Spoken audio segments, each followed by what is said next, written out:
Dando continuidade aqui, que é uma segunda roda de prosa, convidando os pesquisadores e pesquisadoras que tiveram envolvido com o livro Fazeres e Saberes Terapêuticos Quilombolas. Esse livro que foi publicado em 2019, a segunda edição, né, pela editora da UFBA, Edufba, está disponível no site do evento, a gente disponibilizou no Instagram, mas vocês podem encontrar aí também navegando no virtual. Então, eu queria convidar para essa roda a professora Fátima Maes, que é doutora em Ciências Humanas, professora do Departamento de Antropologia da UFBA e coordena a pesquisa sobre saberes e fazeres terapêuticos quilombolas, professora. Também o professor Carlos, doutor em Antropologia, professor do Departamento de Antropologia da UFBA, e é também, junto com a professora Fátima, um pesquisador junto desse projeto maravilhoso, Professora Francesca Chegue Mais, doutora em Antropologia pela Universidade de Montreal, professora do Centro de Cultura, Linguagens e Tecnologias Aplicadas da UFRB, alguém aí também do esse local. E, por fim, Thaís Penaforte, ela é mestra em saúde da comunidade, doutora em medicamentos e cosméticos, e agora é professora do curso de farmácia da UFBA e também professora do MEPISCO, profissional em saúde ativa da UNEB e pesquisadora do Observa Bahia. O professor Carlos é do coordenador do projeto do Observa Bahia, né? Esse detalhe. Agradeço vocês, todos e todas que estão aqui essa tarde com a gente. Eu vou deixar vocês com a palavra e qualquer coisa, estamos aqui na mediação, mas agora é com vocês essa roda de prosa. Tá bom, boa tarde a todos, todas. Gostaria de apresentar nossas saudações. Está ouvindo? Desculpe, eu só... Tá Sim. bem? Nossas saudações para todos, não é? E, sobretudo, nossos agradecimentos, não é, pelo convite para apresentar participar dessa discussão, né, disponibilizar realmente o que nós obtivemos de conhecimento sobre, não é, as práticas terapêuticas quilombolas e agradecer, sobretudo, aos praticantes, não é, aos quilombolas, aos terapeutas, que nos deram acesso a isso, que nos deram todas as informações. Foram várias outras pessoas também que participaram nessa pesquisa. Foi iniciativa, inicialmente, né, começou com iniciativa da UFRB, da cooperação italiana, e nós nos juntamos, não é? Fátima assumiu a coordenação, e discutimos ao longo desse tempo todo, visitamos, vimos, conversamos, não é? E aprendemos muito, não é? Com os terapeutas locais. Há uma coisa que de manhã foi tocada, que de fato me pareceu muito importante, que é exatamente quem era professor, quem era aprendiz, não é? E nós, para ser um bom professor, é sobretudo manter uma atitude de aprendiz, não importa quanto tempo seja isso, até que idade você tenha, está sempre se aprendendo, não é? À medida que você tem contato, você aprende mais. Essa discussão que precedeu aqui nos fez pensar muito sobre já informações que nós temos e coisas que surgiram que, de fato, são muito importantes também para a gente compreender melhor, não é, esse pensamento terapêutico, né, essas práticas todas que existem na comunidade. Então, esses saberes, esses conhecimentos foram compartilhados conosco enquanto antropólogos, pesquisadores, não é, em campo, exatamente buscando entender melhor aqueles grupos, né, que estão aí localizados no entorno da Baía de Todos os Santos, que é o objetivo principal do projeto maior que a gente está inserido. Eu tenho uma apresentação em PowerPoint, não é? Eu gostaria de pedir para ser disponibilizado, porque eu acho que a gente segue melhor toda a sistemática. Um minuto só.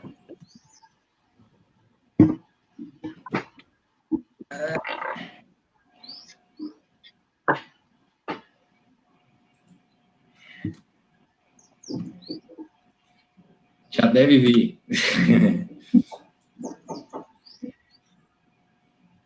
Ok, vai projetar agora. Então, eu gostaria de reiterar isso exatamente, não é? Nosso agradecimento a estes terapeutas, ao povo do Kaonje, não é? Que tem sido muito generoso conosco de forma geral. não só do CAONG, são 17 comunidades que a gente vinha trabalhando, e agora a Ananias falou em 18 há poucos minutos. A gente fala 18, 17, daqui a pouco, né? Isso oscila muito, depende do momento que a gente está discutindo as questões. Então, o título do livro é Fazeres e Saberes Terapêuticos Quilombolas, em Cachoeira, não é? E nós tivemos, não é, exatamente financiamento, tivemos a UFCO, a FRB, CNPq, FAPESB, nos financiou durante algum tempo, né? O segundo slide, por favor. Eu não sei se eu posso operar o slide. Eu não...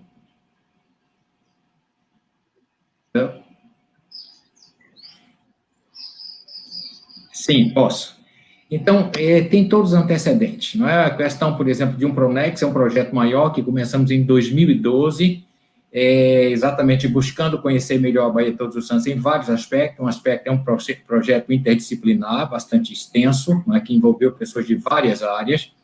Nós éramos os antropólogos que estudávamos exatamente essa questão do povo do entorno da Baía de Todos os Santos, seu modo de ser, seu modo de viver, suas práticas, não é? E buscamos exatamente contato com várias comunidades até que chegamos ao CAONG, no fim do ano de 2013, nós chegamos ao CAONG, e fomos questionados exatamente sobre nossa atuação. Isso nos levou a discutir com eles, com o SECV, que, ao fim, tem uma imagem grande do SECV, nos levou a discutir com eles exatamente condições de trabalho na área. Eles queriam, de fato, que nós nos mostrássemos enquanto pesquisadores e que resultaria do nosso trabalho. E nós elaboramos, foi um caso inédito, foi a primeira vez nos meus 44 anos de professor na UFBA que eu tenho hoje, né, que nós fizemos um contrato de pesquisa devolutiva negociado com a comunidade. Isso foi criticado, isso foi discutido e foi alterado, até que nós chegamos a uma assinatura em frente a todos do SECV, na reunião, e passamos exatamente a trabalhar lá, e uma das coisas que nos foi exigida foi exatamente que a gente fizesse um relatório antropológico de caracterização histórica, geográfica do território, que é exatamente um laudo antropológico, que nós chamamos de laudo antropológico do Calolé e Tombo, Palmeira e todos esses municípios de Cachoeira, né? Próximo, aí eu não posso tanto pedir. O que é que nós encontramos, né? O que é que buscávamos com esse projeto? Inicialmente, eu não estava, inclusive, participando intensamente, porque eu me encontrava em Porto Seguro, na FSB. Então, o que é que se buscou nesse projeto? Exatamente identificar esses praticantes terapêuticos, né? Que tinham características muito peculiares. A gente está um pouco acostumado a trabalhar com terapeutas tradicionais, muito institucionalizados, reconhecidos por toda a comunidade, não é? Que é consultado, tal. Mas no CAONG, na região, entre os terapeutas do Iguape, né? Dos quilombolas do Iguape, tem características muito específicas que Fátima vai detalhar muito mais depois. Então, nosso objetivo inicial é exatamente fazer esse mapeamento, e a gente começa a descobrir nessa atuação, mas exatamente que as pessoas, em geral, não é, têm bastante familiaridade com as ervas, com os procedimentos e com a cura em geral. Não é? Falam com bastante intimidade, falam com bastante familiaridade em tudo isso.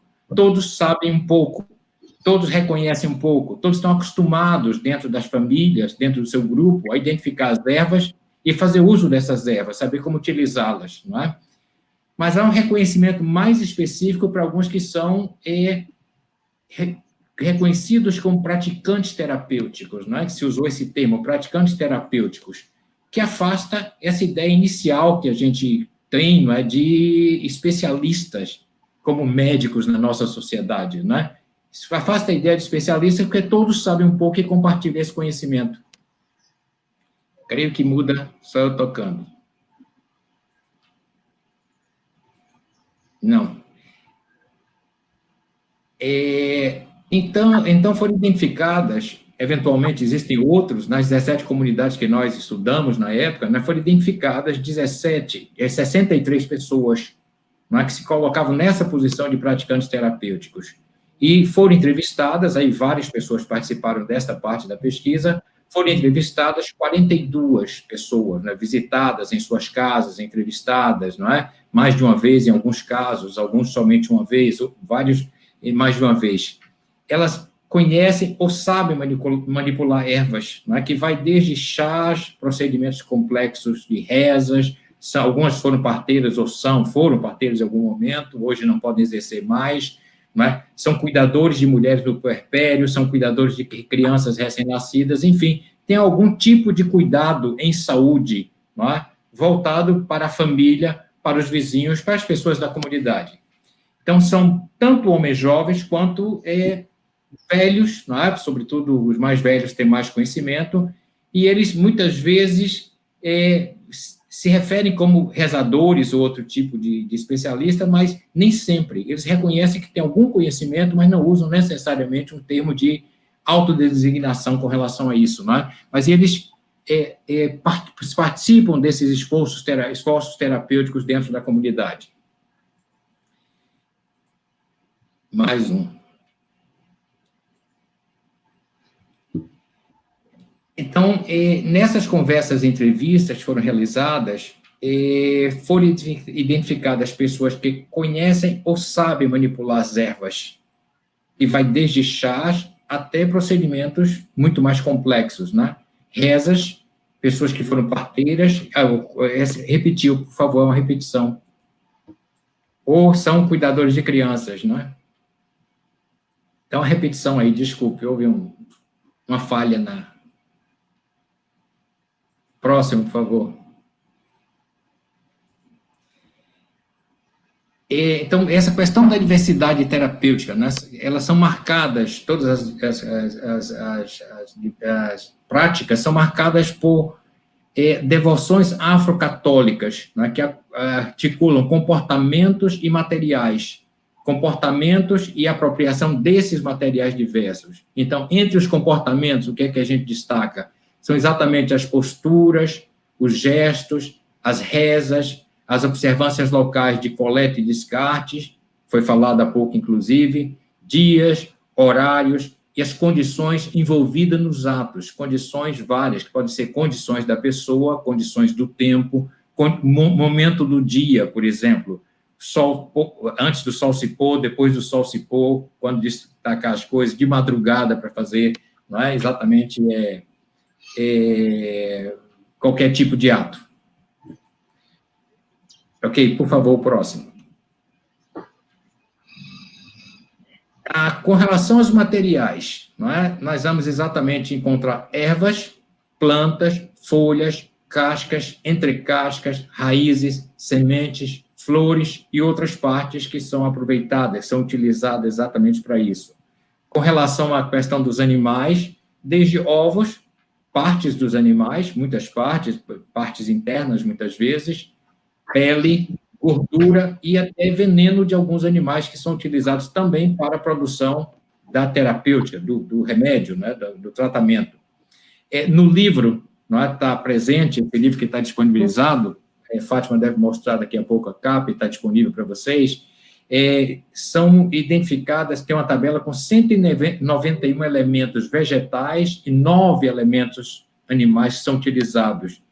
Todos eles têm que parte é utilizada, a forma de uso e a denominação científica de todos que foram encontrados. Temos dúvidas com relação a alguns até hoje, temos tentado encontrar, mas ainda não temos, né, toda isso tudo definido. Por favor, o próximo.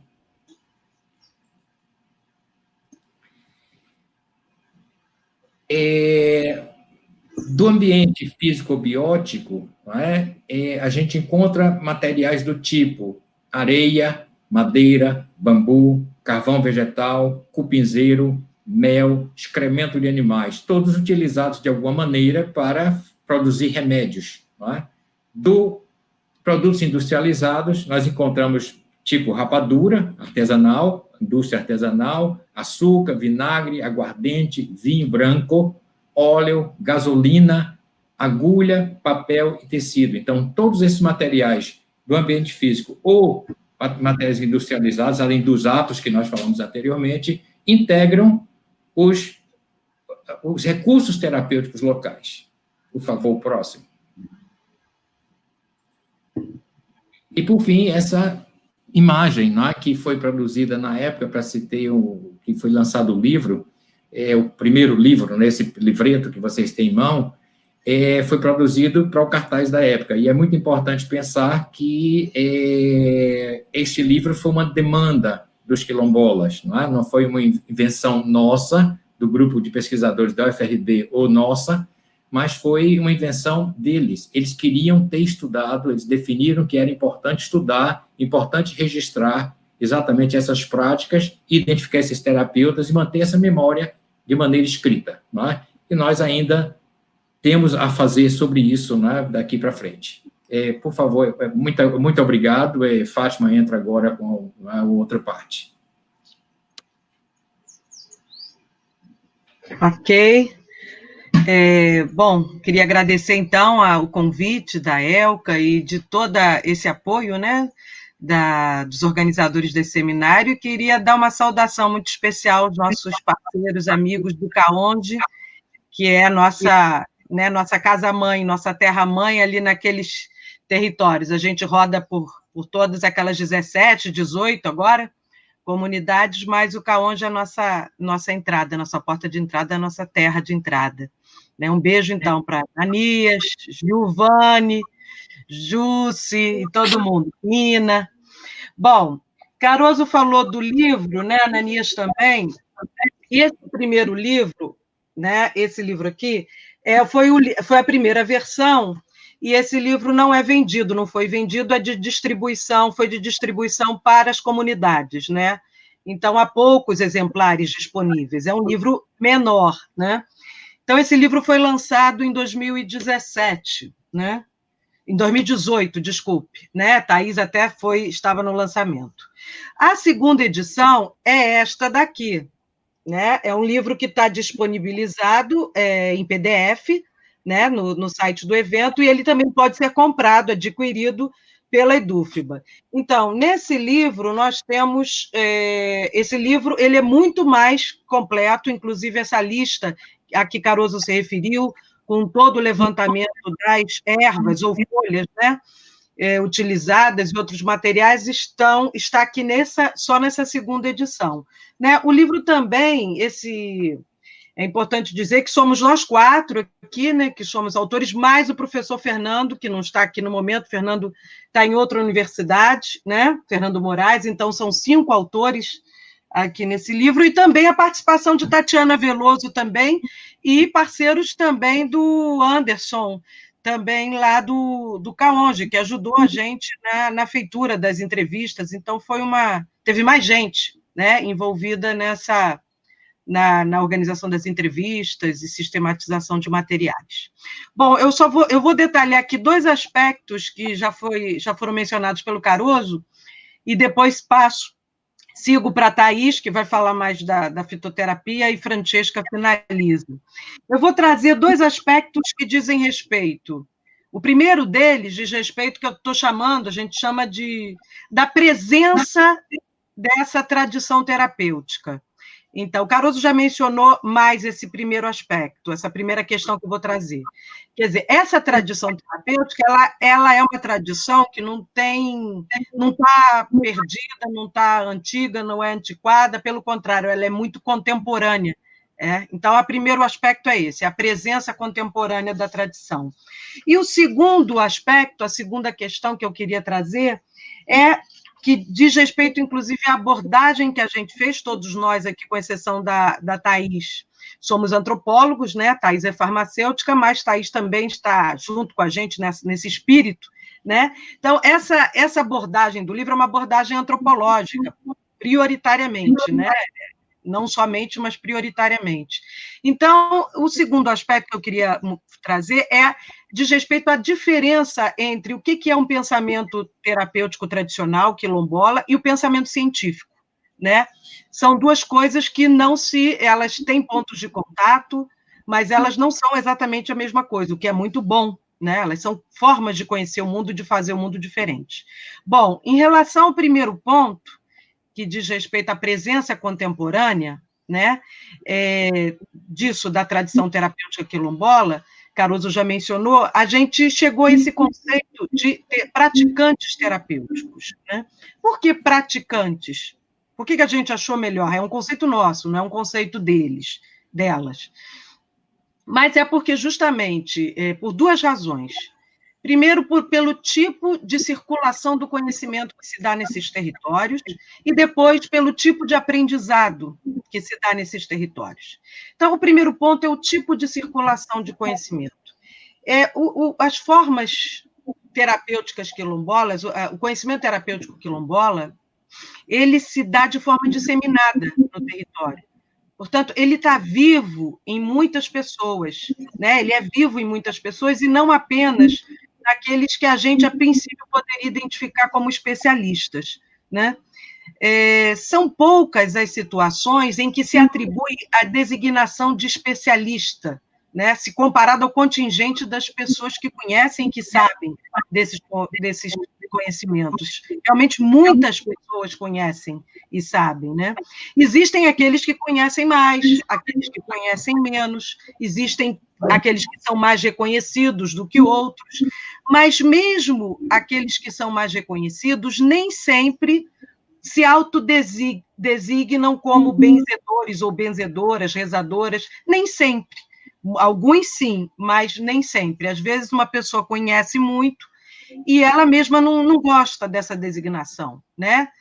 E várias outras designações foram utilizadas, aprendizes e outras, né?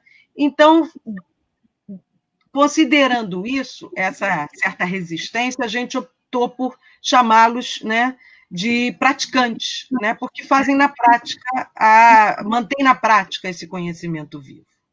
Uma outra forma interessante que tem a ver, claro, tem tudo a ver com essa ideia dos praticantes terapêuticos, diz respeito às formas de aprender, né? As formas diferenciadas do aprendizado, né? Essas formas, a gente pode dizer que elas combinam atenção e intenção. A primeira delas, atenção, né? O aprendizado é a vida, né? E se faz com pessoas próximas, né? Nanias falou mesmo, muito frequentemente com avós e mães, mas também pode se estender aos familiares em geral, tios, cunhados, cunhadas, outras pessoas específicas que você tem um gosto especial, que não sejam seus parentes, né?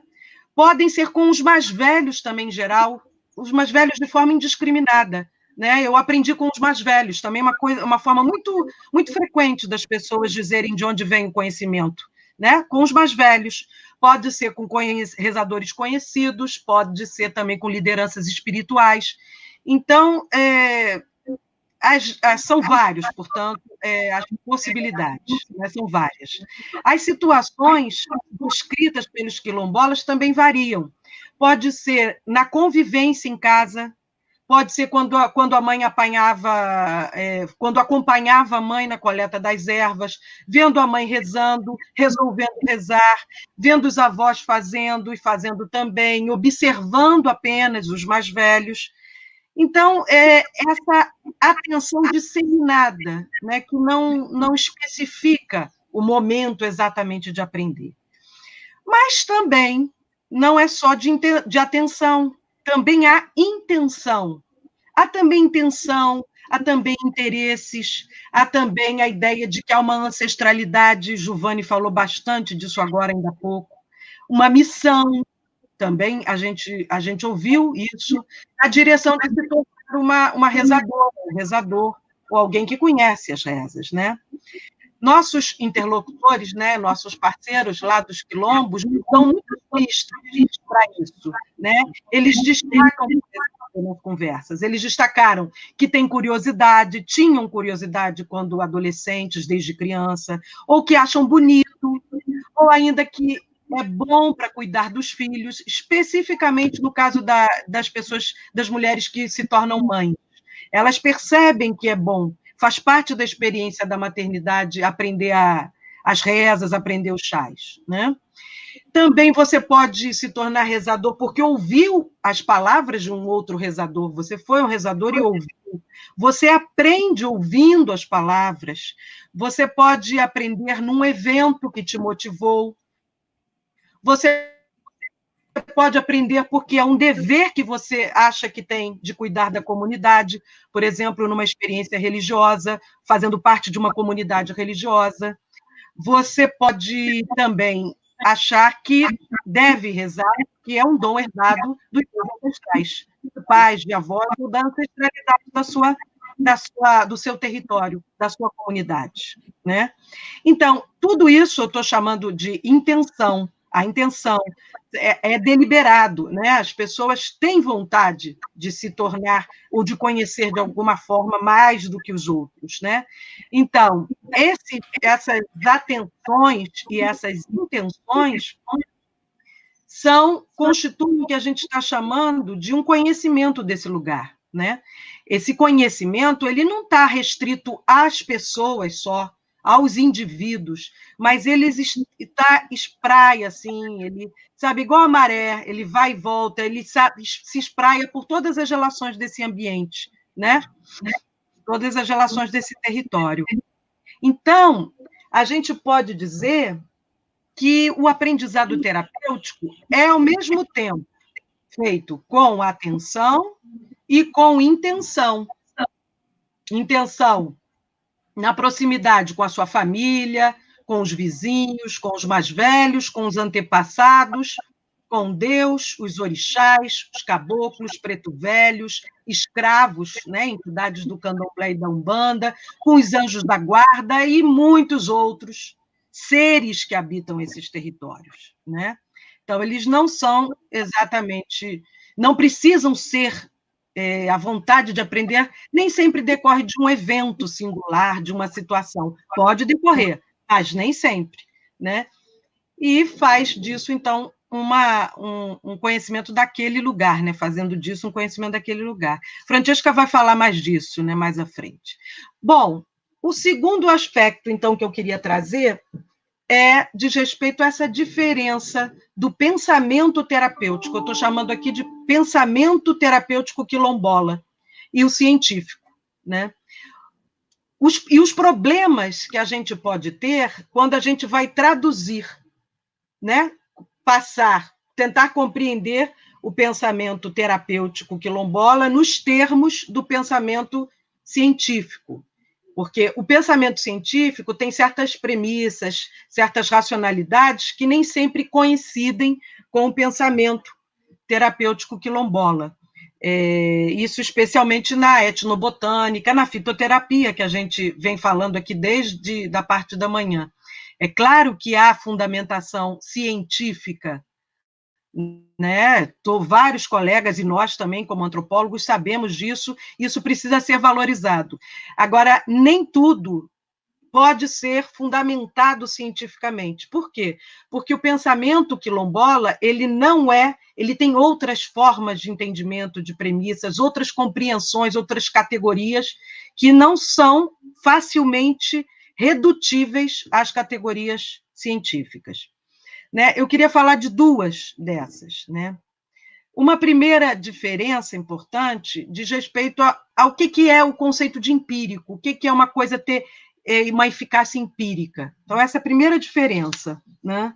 E a segunda diferença, eu vou falar rapidamente, mencionar, porque eu sei que Francesca vai aprofundar isso.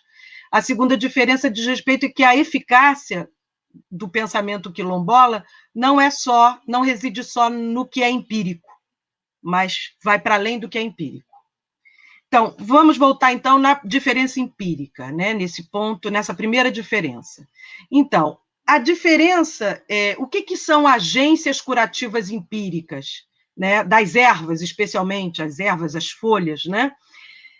Os conhecimentos dos praticantes terapêuticos, o conhecimento terapêutico quilombola, ele resiste a tipologias da ciência e a formas de cortar as coisas da ciência. Eles são diferentes. Eu vou falar de duas diferenças importantes. A primeira delas eu estou chamando de a eficácia empírica das ervas nem sempre coincide com o que a gente entende por espécies botânicas. Então, quando o terapeuta está falando que aquela erva tem uma eficácia empírica, ele nem sempre, ela, está dizendo a mesma coisa, isso pode ser redutível, isso pode ser traduzido plenamente para uma espécie botânica. Não é, essa tradução não é perfeita, vamos dizer assim. Por quê? No pensamento terapêutico quilombola, ele nem sempre coincide a classificação das ervas com as espécies, o tipo de classificação das espécies etnobotânicas, nos trabalhos etnobotânicos. No pensamento terapêutico quilombola, a gente tem nomes diferentes para ervas da mesma espécie botânica, ou o mesmo nome para espécies diferentes de ervas, né? Mas isso não é um problema para o pensamento quilombola, pois não se trata da mesma organização do pensamento, se trata de formas diferentes de organizar o pensamento, né? No pensamento quilombola, a gente não tem taxonomias estáveis, como quando a gente faz para organizar uma tabela, né? Para identificar uma espécie botânica, precisa ter uma estabilidade, saber que espécie é aquela, e aquela espécie tem certas características. No pensamento terapêutico quilombola, nem sempre isso é possível. Não existe, eles não trabalham dessa forma. A gente disse no livro que no pensamento terapêutico quilombola há pontos de interesse e redundância, ao invés de taxonomias científicas. Nesses pontos de interesse e redundância, há um grande detalhamento de certas ervas ou folhas e certas formas de fazer as coisas em detrimento de outras. Então, há muita variedade na forma de detalhamento, porque os pontos de interesse variam, né? Portanto, a eficácia dos chás, dos banhos, das garrafadas, dos xaropes e outros usos das ervas, essa eficácia não pode ser compreendida estabelecendo uma relação direta, mecânica, com o reconhecimento das qualidades fitoterápicas que estão estabilizadas nas espécies, né? Nas espécies. Quando a gente fala em espécie botânica, a gente situa, assim, características estabilizadas. Assim, em termos mais amplos, nós, né, autores desse livro, pensamos que os conhecimentos terapêuticos quilombolas, o pensamento terapêutico quilombola, não pode ter como fundo silencioso as classificações etnobotânicas. A etnobotânica e a fitoterapia são importantíssimas para a gente reconhecer o pensamento terapêutico quilombola. Mas o pensamento terapêutico quilombola, ele vai além disso, ele é mais do que isso, né? Bom, um segundo aspecto desse problema do que é empírico, né? A eficácia empírica das ervas, ela, para os terapeutas, os praticantes terapêuticos quilombolas, essa eficácia vai além do princípio ativo das espécies botânicas. Então, eu disse anteriormente que essa eficácia empírica nem sempre coincide com o princípio ativo das espécies botânicas. Agora, eu estou dizendo que a eficácia, o que eles entendem por eficácia empírica, é alguma coisa que vai além do princípio ativo. Então, para os terapeutas, os praticantes terapêuticos quilombolas, mesmo a cura mais empírica, né, que a gente, por exemplo, a cura pelos atributos fitoterápicos, por exemplo, das folhas, né, não evidenciam equivalências precisas para o pensamento quilombola, pois o princípio ativo, por exemplo, de uma folha, por exemplo, num banho de cansanção, por exemplo, né? Esse princípio ativo, ele não fica restrito às folhas que a gente utiliza no banho, mas ele pode se estender ao vegetal como um todo, a próprio arbusto da cansanção, sendo necessário, por exemplo, a completa remoção desse arbusto do solo para a extração do mal-estar quando da utilização de suas folhas em banhos protetivos. Isso Vardé nos explicou, nos mostrou uma vez numa conversa, né? Da mesma forma, a gente pode considerar os cuidados, por exemplo, com o descarte das ervas, né? Tem que descartar as ervas do lado que o sol se escrava, com determinadas regras, né, as ervas, as folhas, o descarte, os cuidados com o descarte são decorrentes das energias ruins que estão ali fixadas nessas folhas, nessas ervas, que é uma outra forma, portanto, de entender o que seja um princípio ativo. Então, isso é muito importante da gente entender que o que é uma eficácia empírica para o pensamento quilombola não coincide e não pode se restringir o que é uma eficácia empírica para o conhecimento científico, né, para as nossas formas da ciência.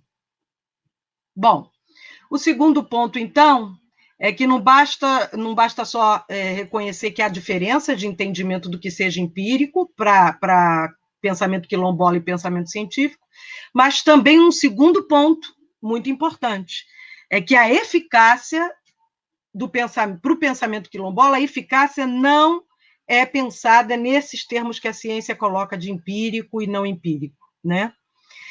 Vamos considerar as rezas, por exemplo, né?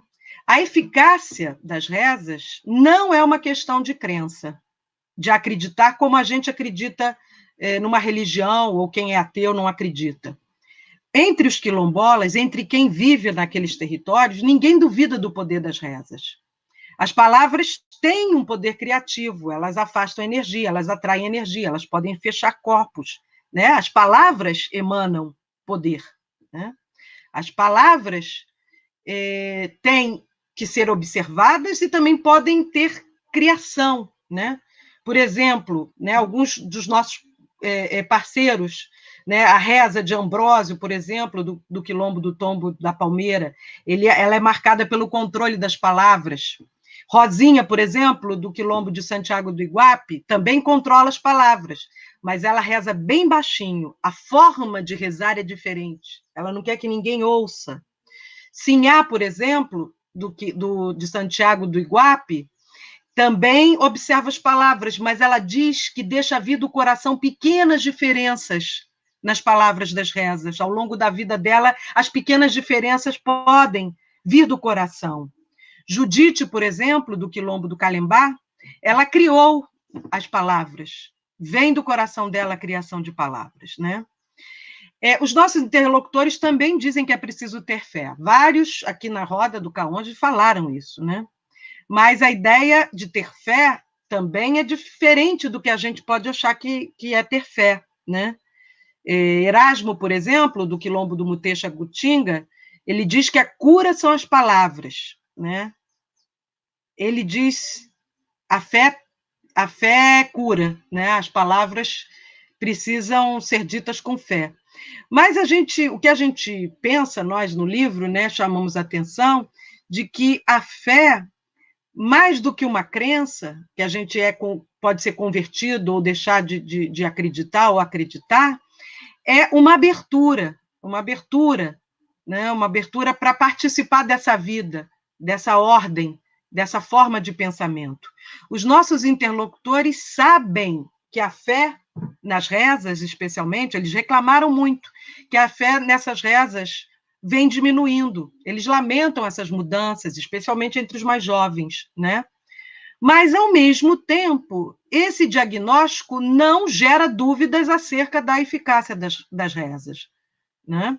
Mas, sim, há um reconhecimento de que existem pessoas que não participam mais dessa mesma ordem moral, dessa mesma forma de pensamento e, portanto, não podem mais ser afetados por essa forma de pensamento, né? Mas os que participam dessa forma de pensar, dessa forma de viver, esses claramente são afetados e esses claramente têm eficácia, né, empírica, né, eficácia real, eficácia concreta, transformação dos corpos, não só através das ervas, das folhas, mas também através das rezas.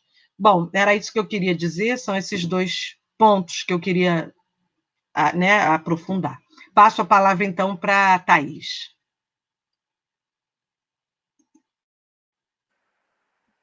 Boa tarde a todas e todos.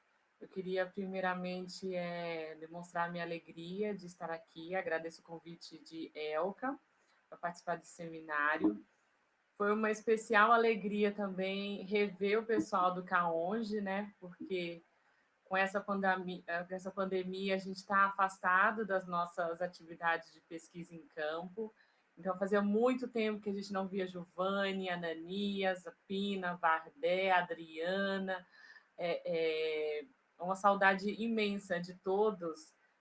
Não vejo a hora da gente poder voltar e trabalhar novamente.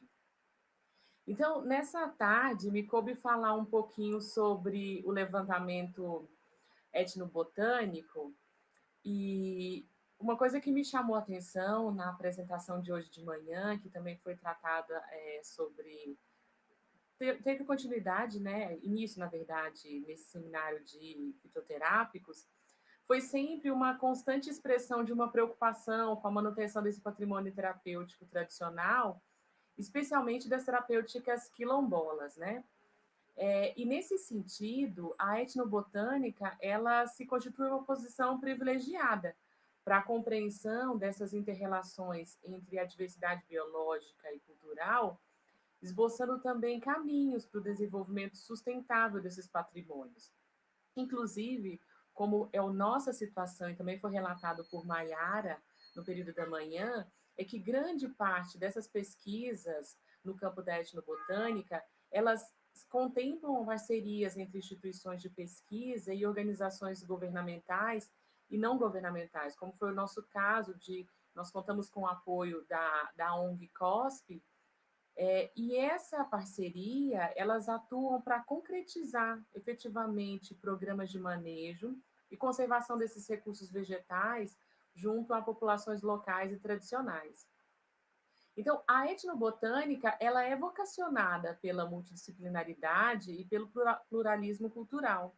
E ela vai compreender essas espécies vegetais não apenas como recursos materiais, mas também como materiais simbólicos, recursos simbólicos, econômicos, de subsistência, e cujos conhecimentos, como Fátima estava retratando, revelam modos de referência único e que constituem patrimônios estratégicos para a manutenção e sustentabilidade tanto desses saberes quanto de suas práticas.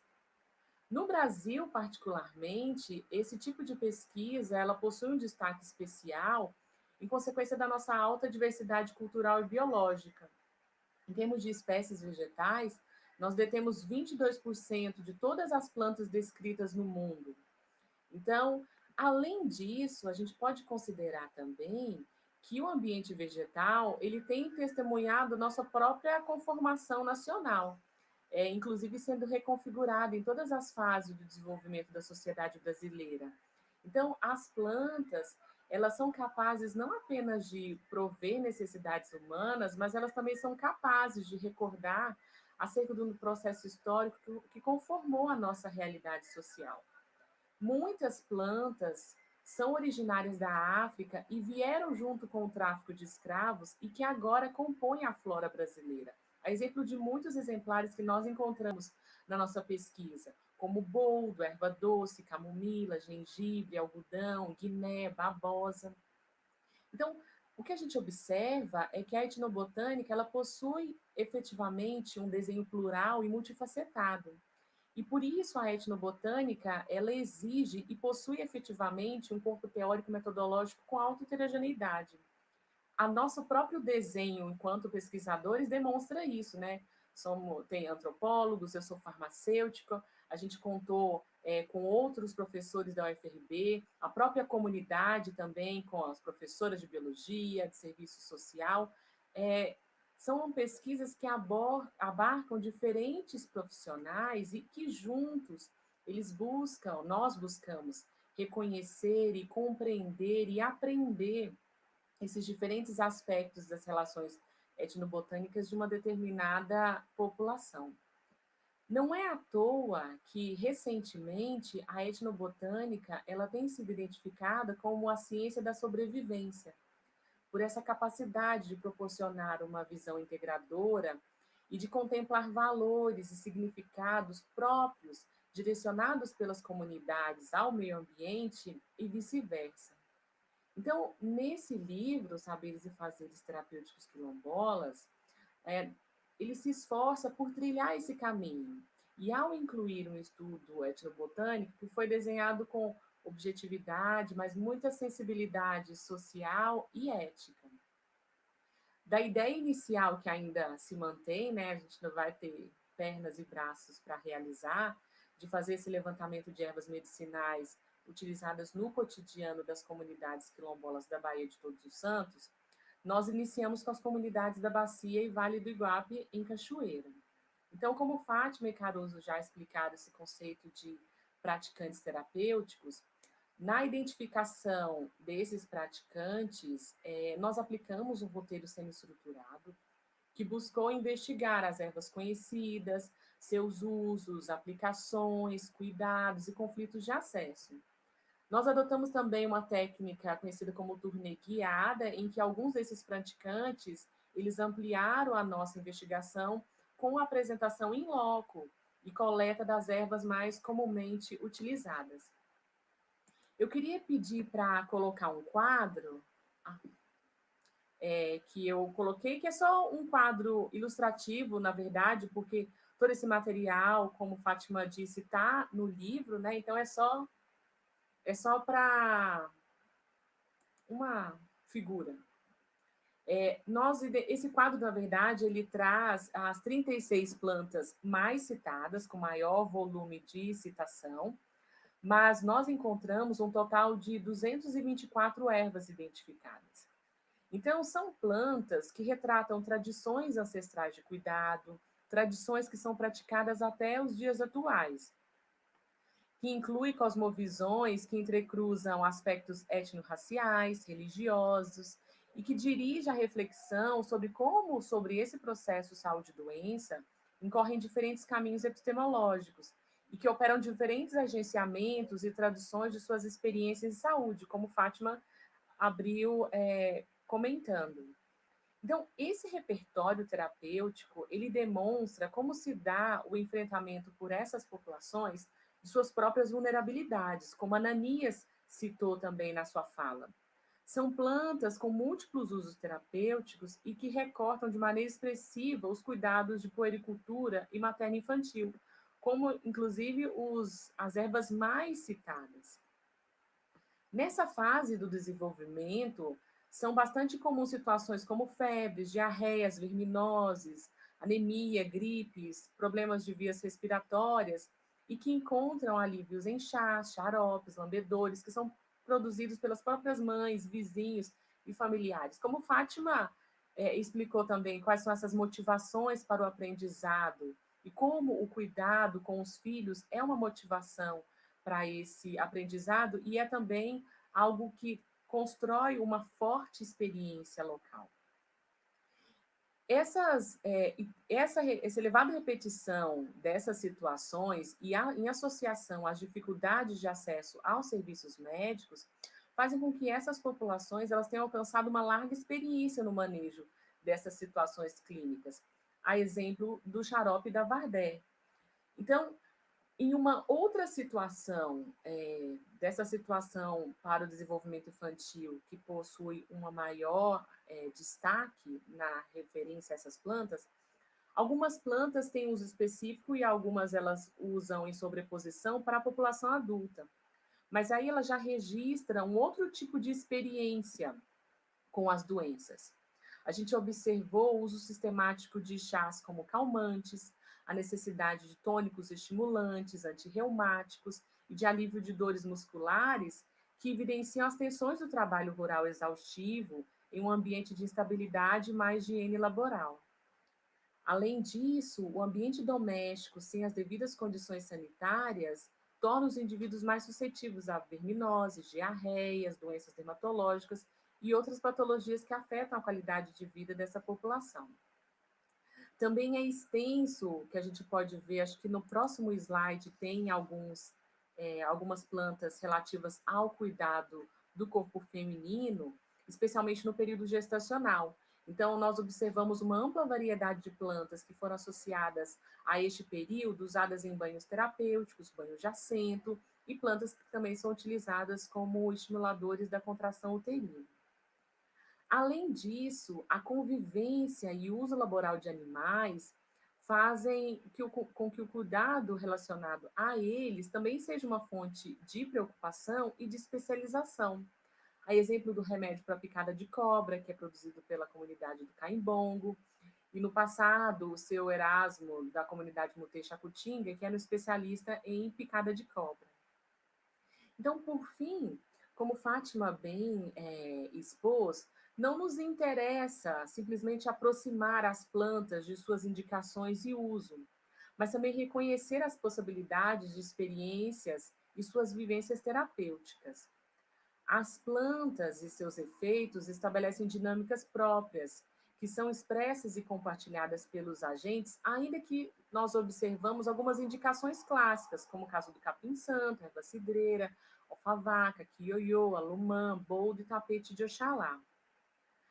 Essa diversidade nominal de usos, práticas e efeitos terapêuticos entre uma mesma planta, observadas não apenas no território estudado, mas também em outras regiões geográficas, revela não apenas o repertório terapêutico dessas plantas, mas a pluralidade de experiências possíveis e que nem sempre são representadas na literatura biomédica ou nas farmacopeias.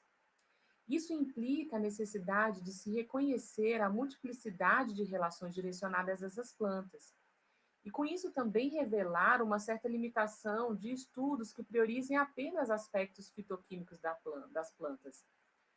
Inclusive no chat tinha alguém na fala da Fátima que tratou disso, que trabalhava com uma análise química e que a eficácia era simplesmente uma dualidade de sim ou não.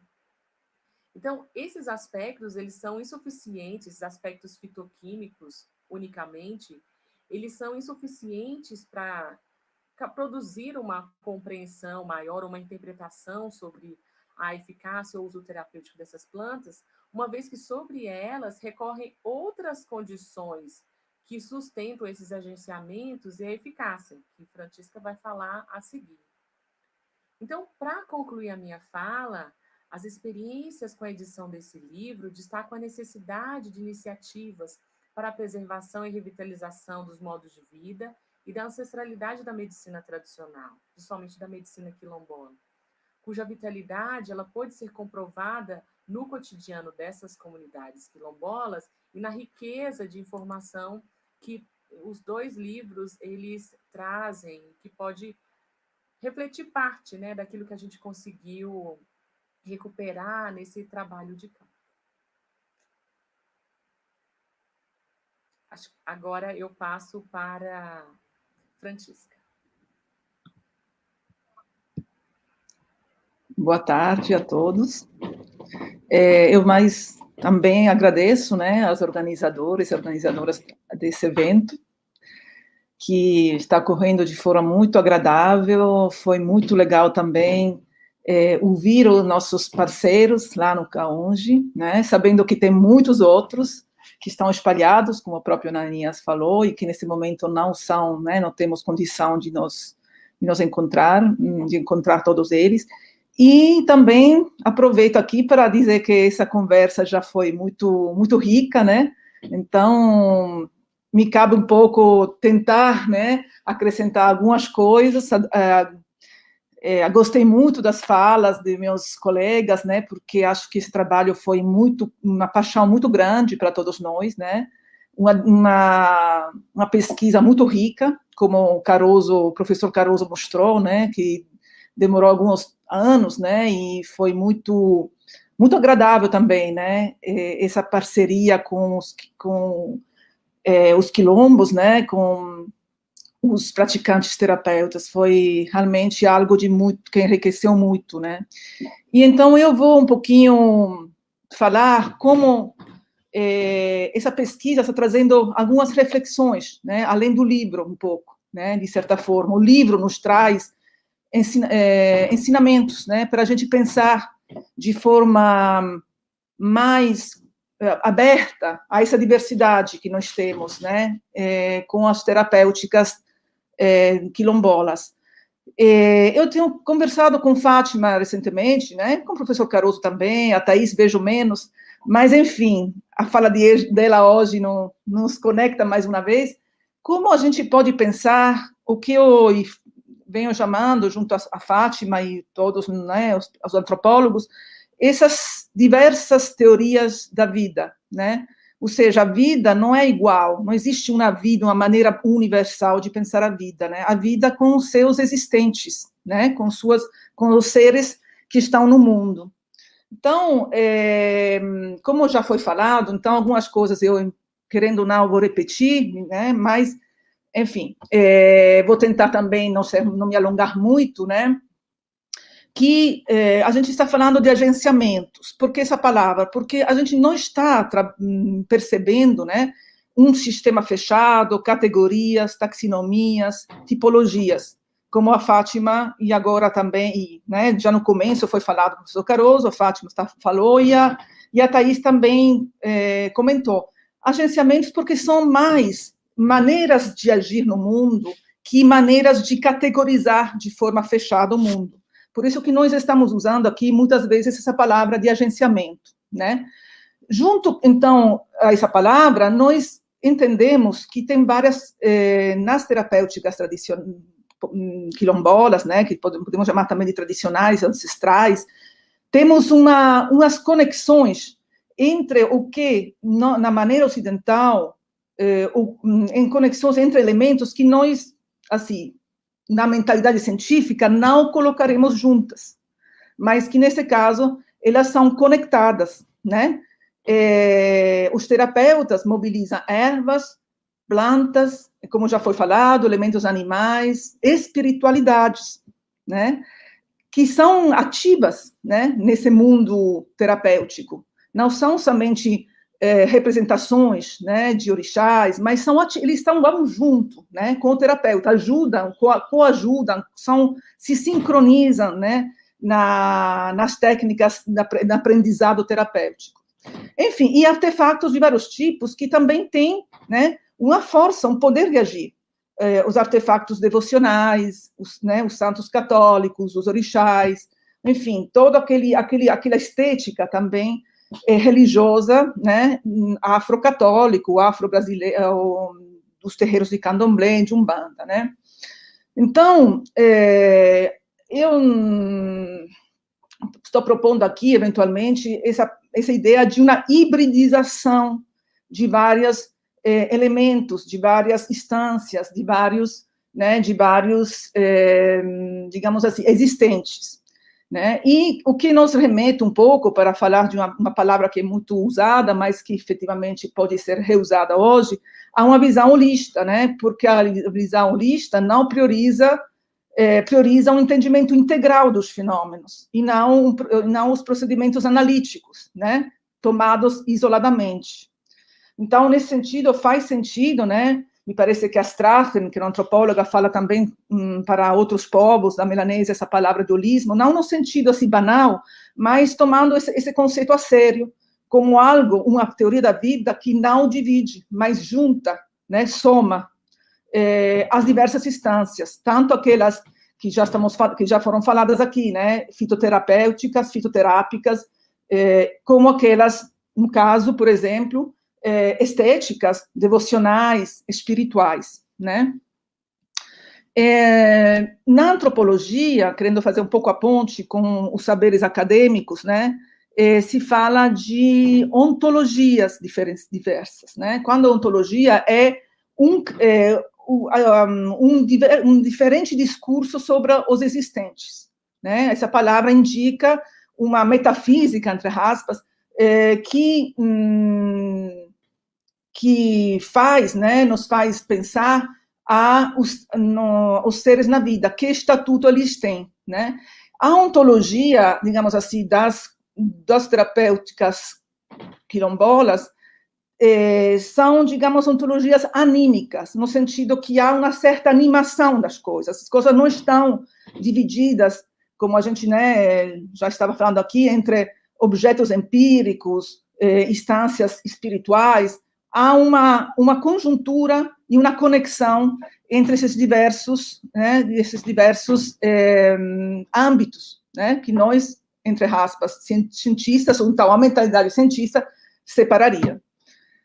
E a gente está propondo, então, aqui, de pensar nesses hibridismos, né, no sentido positivo, da hibridação entre essas várias dimensões, né, tanto aquelas fitoterapêuticas como aquelas de ordem mais espiritual, religioso, mas também societário, né, porque nós sabemos, através dessas práticas, como até as próprias emoções e intencionalidades podem afetar a saúde do outro, né, a questão das invejas, das fofocas, né, podem afetar, né, o bem-estar, a energia do outro, além das dimensões ambientais, né, que foram faladas aqui. O ambiente também, né, contribui, né, para o bem-estar, o mal-estar, né, nas rezas se fala de sereno, de ventosidade, né, como vários elementos que estão ativos, né, estão ativos e podem afetar, né.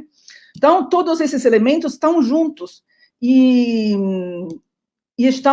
as rezas, em particular, nos mostram, configuram muito bem esses panoramas, né, conexos, né, nas rezas, as rezadeiras e rezadores muitas vezes conectam tanto as espiritualidades, os poderes da Virgem Maria, de Jesus, como dimensões do ambiente, né, dimensões meteorológicas, enfim, há várias dimensões que são conectadas, porque justamente se conectam, né, se hibridam, né, ficam híbridas, né, se hibridizando nessa dimensão de uma eficácia múltipla, né, diria assim, então, híbrida e múltipla. Então, essas questões de eficácia poderiam estar, né, colocadas nessa ideia de um hibridismo, de um holismo, né, de certa forma, de uma teoria da vida que, diferentemente da teoria científica, permite essas conexões, né,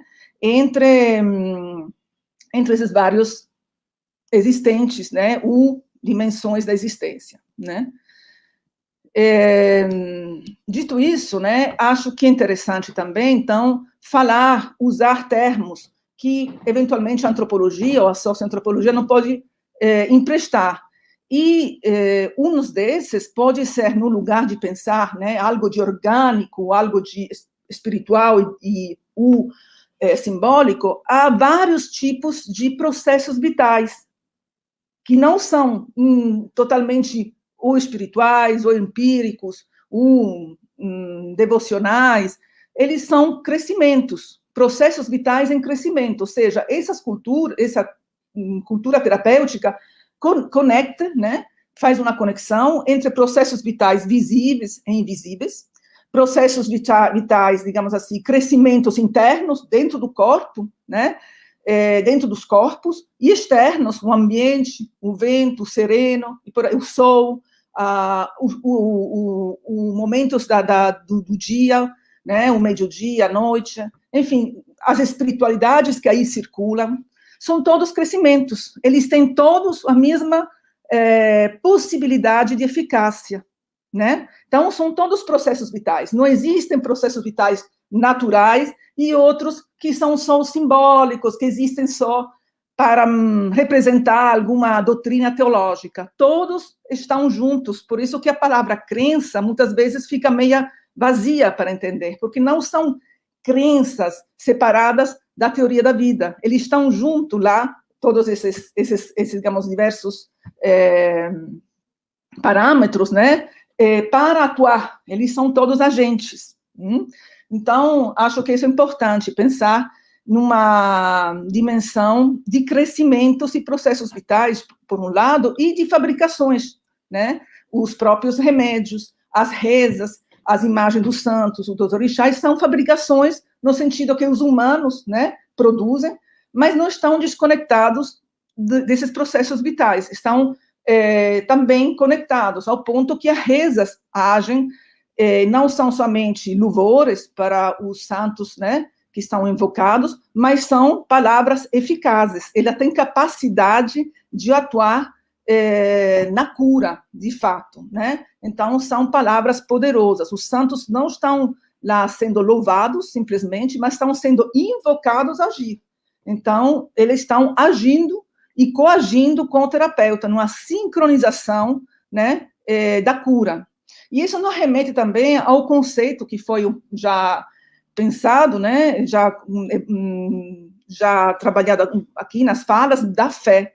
A fé como um crescimento, digamos assim, nessa teoria da vida, se pensa, então, em processos vitais, em fabricações, né, que são aquela conexão entre a vida como movimento e a atuação através, né, da fabricação humana com remédios, com também toda uma atuação, digamos assim, devocional, e a fé vai juntando essas várias dimensões, né, como se fosse como ele é, né, ela é um crescimento essencial, fundamental, para dar, não digo coerência no sentido de fechar todas essas ações em um sistema fechado, mas para dar, digamos assim, a fé está lá para ser compartilhada e para sustentar, né, de certa forma, essa teoria de vida holista, né, que compreende essas dimensões naturais, entre aspas, simbólicas, emocionais também, né, intencionais, como a Fátima falou pouco antes, né. Então, eu gostaria, então, aqui chamar a atenção por essas questões também da nomenclatura, né, pensar em processos vitais amplos, em fabricações que não são somente fabricações técnicas, são também ritualísticas, no sentido que compreendem essa visão holista também, né? Então, a técnica não é um tecnicismo, a técnica se apoia nessa visão da vida, né? E a técnica não é somente, então, uma tecné, no sentido grego, né? Separado da natureza, da physis. Ao contrário, a técnica faz parte também da natureza, ela se alimenta através da própria natureza. E o fato que os orixás, os caboclos, vão revelando a técnica, eles são os grandes mediadores entre o mundo dos processos vitais e o mundo do processo técnico. As fabricações humanas, elas não estão separadas da natureza, daquela natureza viva, né, em devir, que sempre está lá para ser revelada, né, que foi um pouco a conversa dos quilombolas. Cada remédio pode ser repensado para cada pessoa. Os orixás nos fazem chegar ao remédio certo, né? Então, a técnica não é uma técnica separada, ela faz parte da natureza, através dessa mediação, né,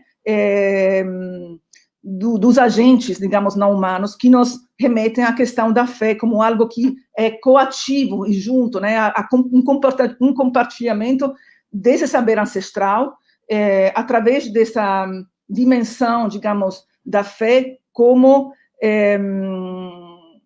adesão à teoria da vida que está sendo proposta, né, pelos saberes e fazeres quilombolas. Então, diria que quando se fala de crescimentos e fabricações, se fala também de uma hibridização do humano e não humano, né, que nos remete à fé, e uma categoria também, outra categoria não, mas outra dimensão interessante, que foi um pouco citada, além do aprendizado, que é compartilhado através dessa adesão a essa sabedoria ancestral, essa fé também, é o dom, né, que muitas pessoas dizem de ter, né, uma herança, um dote, né, algo que vem, que não vem deles como algo de racional, né, não remete a algo de uma dádiva, de fato, né. Então, não remete também a algo que não é autônomo, não depende de mim, não é um diploma que eu tenho, pelo contrário, é algo que vem tanto pelo aprendizado, como por uma herança, algo que não depende de mim, mas que eu tenho, né, agora o dever, de certa forma, né, uma dádiva, uma obrigação a devolver, né, para a comunidade. Então, acho interessante também pensar nessa questão de um saber que não é autônomo, né, um saber que vem dos outros, tanto pelo caminho dos antigos, né, que vão trilhando até mais novos, mas também pela dádiva que se tem com os mediadores, né, humanos, né, que continuam agindo na dimensão, digamos, do aprendizado espiritual. Então, eu falaria, então, de uma teoria da vida com seus processos vitais múltiplos interconectados, né? E com suas fabricações mediadas também pelos não-humanos, num regime de coatividade, né? Os humanos não agem sozinhos, né? Falaria, então, com esses termos, né?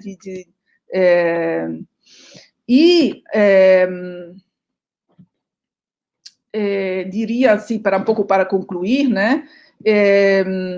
Acho que é muito importante pensar que a ciência, assim como hoje, né, esse lugar de um saber que separa os mundos, não é o que mais ajuda, né, na preservação do ambiente, né? Porque essa sagralidade, digamos assim, ou esses crescimentos múltiplos são muito mais aptos a nos fazerem contemplar o ambiente, né? E não agredir-o numa dimensão predatória, né?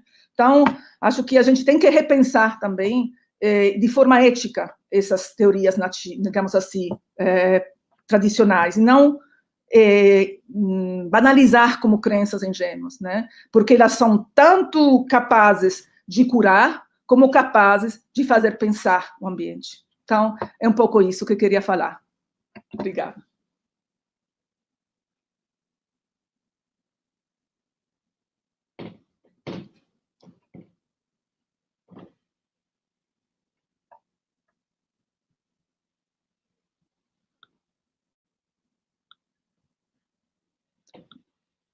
Não se ouve.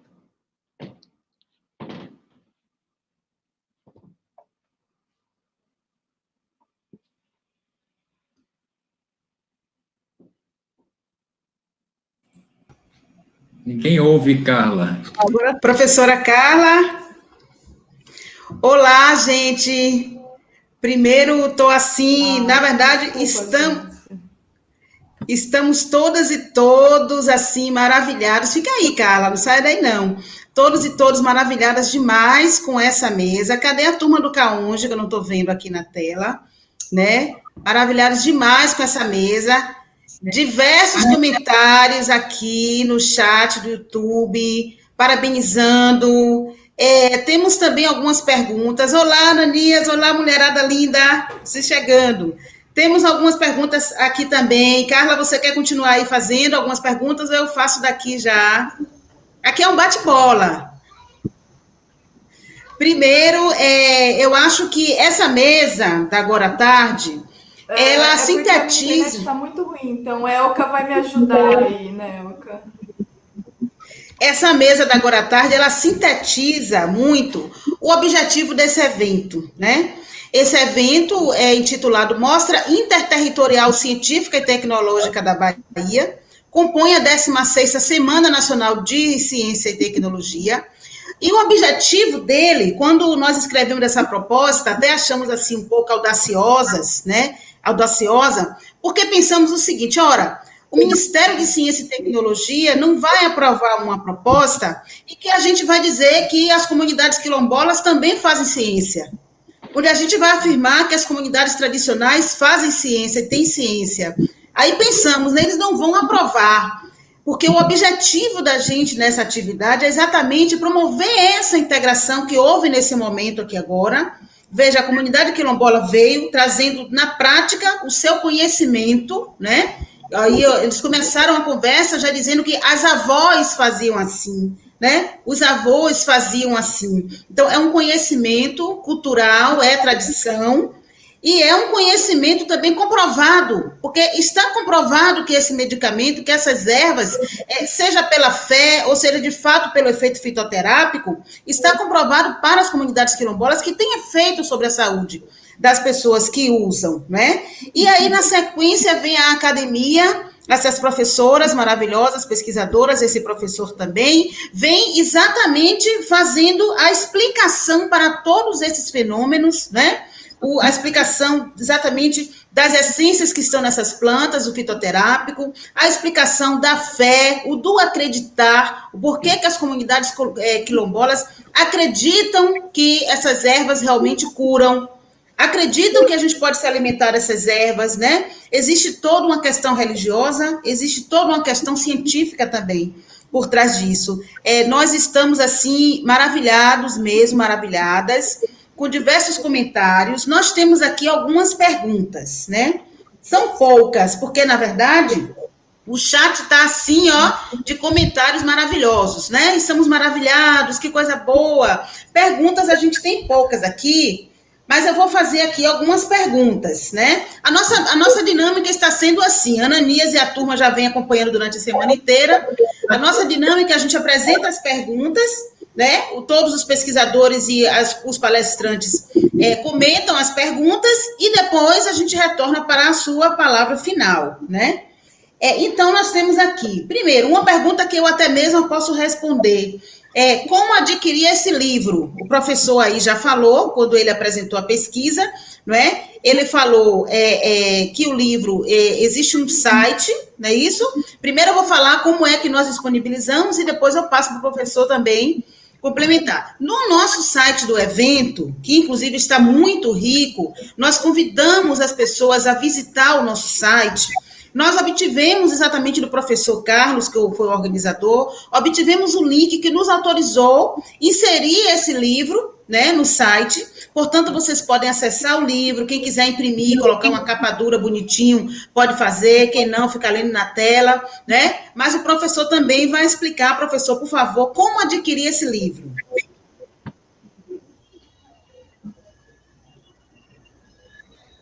Está sem o... Estou sem som.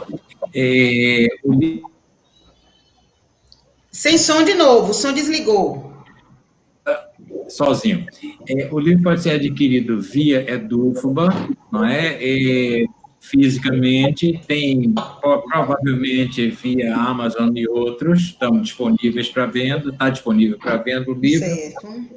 Ou pode ser, quem quiser em PDF, é gratuito. Nós já disponibilizamos o acesso, tem acesso no site observabahia.ufa.br, tem acesso no site do próprio evento, tem acesso no site do ResearchGate, eu mandei esse várias vezes repetidas, e tem acesso no site da Edufba, também gratuito, porque eles pedimos que fosse logo disponibilizado em PDF, até porque está difícil adquirir fisicamente nesse momento, você não está podendo sair a livrarias. Então, o livro é para amplo uso, não é? Para pessoas realmente lerem, discutirem e melhorarmos o conhecimento nosso, inclusive, né, com coisas novas que vão surgir, com certeza absoluta.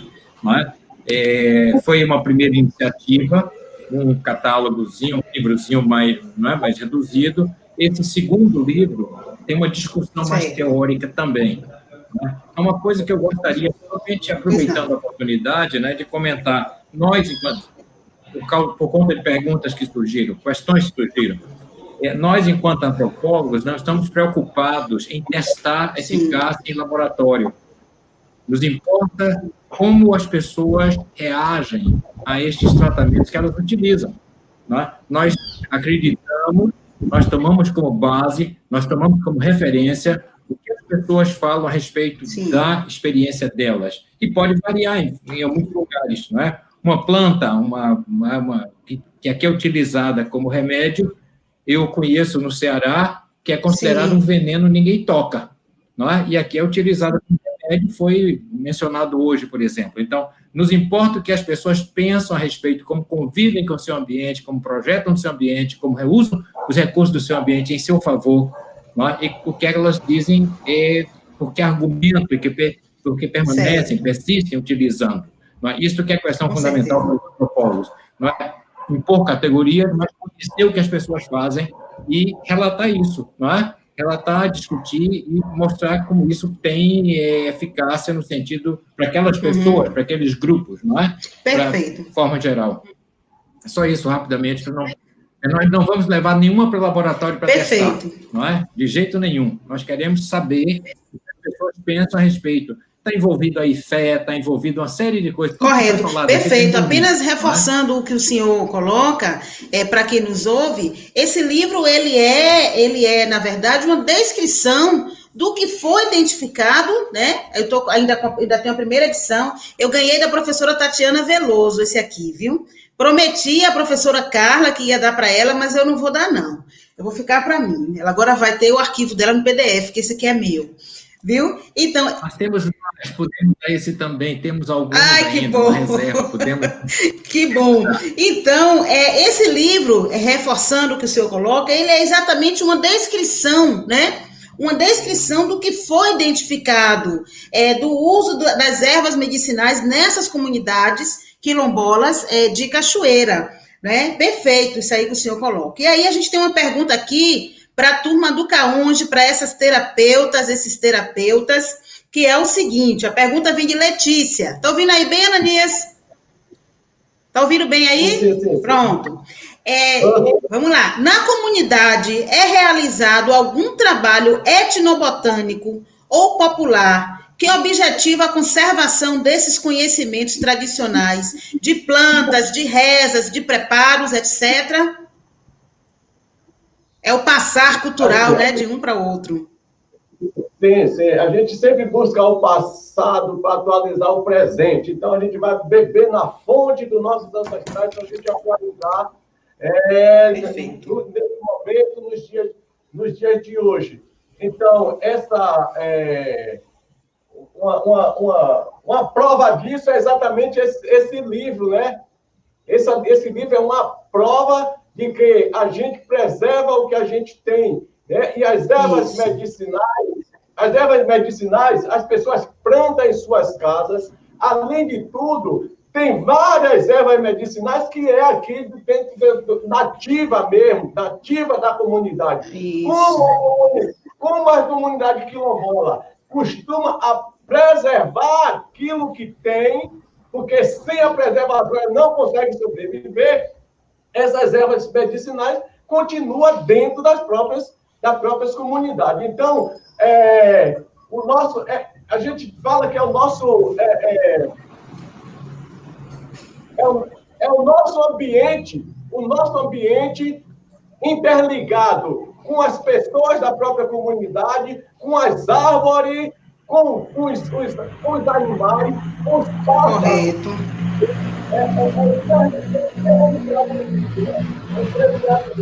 Então, o nosso viveiro, existe o nosso viveiro aberto aqui dentro da comunidade, e essas ervas são preservadas dentro desse viveiro aberto, que não precisa fechar o viveiro para preservar e plantar as suas ervas medicinais. Então, existe, sim.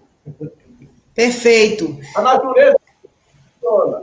Eu tive aí com a colega Áquila, que esse evento seria realizado presencialmente, né? Esse evento seria realizado em março, presencialmente, e aí faltando 2 dias para a gente, de fato, começar o nosso evento, então veio essa recomendação da Organização Mundial da Saúde de cancelar todos os eventos. Consequentemente, a Unilab também emitiu uma nota, né, de que não deveria haver eventos. Mas nós tivemos na comunidade, nós trouxemos todas as espécies de fitoterápicos que eles cultivam, né, Ananias? Que eles cultivam, porque a ideia da gente era, durante o seminário, a gente fazer a distribuição para que o público pudesse levar para casa, e aí a gente preparou com a turma do CAUNG aí uma espécie de um receituário.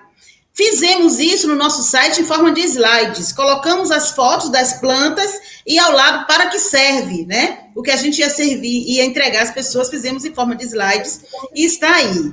Olha, temos uma outra pergunta aqui, a professora Fátima. Cadê a pergunta que eu anotei para a professora Fátima? Só um momento. Professora Fátima, como a senhora analisa a postura das universidades quando fazem levantamento etnobotânico com essas comunidades e, após testagem controlada, apenas validam ou negam os efeitos ora citados pelas comunidades? Qual seria o entendimento das universidades quando os resultados não condizem com as práticas das comunidades? Oi, Elka. Bom, talvez a Thais até possa responder, Caruso, Francisca. Fique à vontade. Veja, a gente não está... Os conhecimentos e os levantamentos, as pesquisas etnobotânicas são importantíssimas, Agora, elas são diferentes da pesquisa antropológica, é isso que a gente trouxe, a diferença, né? Então, os conhecimentos etnobotânicos têm um papel importante, né? Fitoterápicos, as abordagens da fitoterapia, da etnobotânica, da etnofarmacologia e outras abordagens buscam compreender, validar, ajudar a legitimar esses conhecimentos. No nosso caso, na abordagem antropológica, a gente tem outra forma de se aproximar, conforme Carlos Caruso falou mesmo, né? Que nós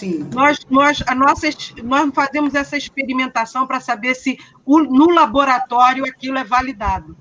O que a gente faz é ver como as pessoas validam isso na vida delas, né? Na experiência delas, né? Então, eu não posso dizer, realmente não tenho conhecimento sobre, né? Meu conhecimento etnobotânico é pequeno, é na medida em que isso, né, a gente utiliza um pouco desses trabalhos no ambiente da nossa pesquisa, mas eu acho que é válido, é muito importante, é válido. Agora, não é a mesma coisa que a abordagem que a gente fez. Não sei se Caruso, ou Thaís, ou Francisca querem complementar alguma coisa. Fiquem à vontade. Rapidinho, somente para confirmar isso, né, o que Fátima está colocando, que é exatamente a nossa postura de aprender com. Nós estamos aprendendo com as pessoas como aquilo funciona para elas.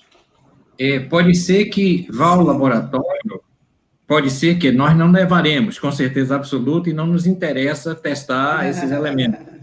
Mas pode ser que tenha uma outra visão, a de laboratório, que a coisa é tóxica, que a coisa causa problema, que a coisa é arriscada, que é um perigo grande.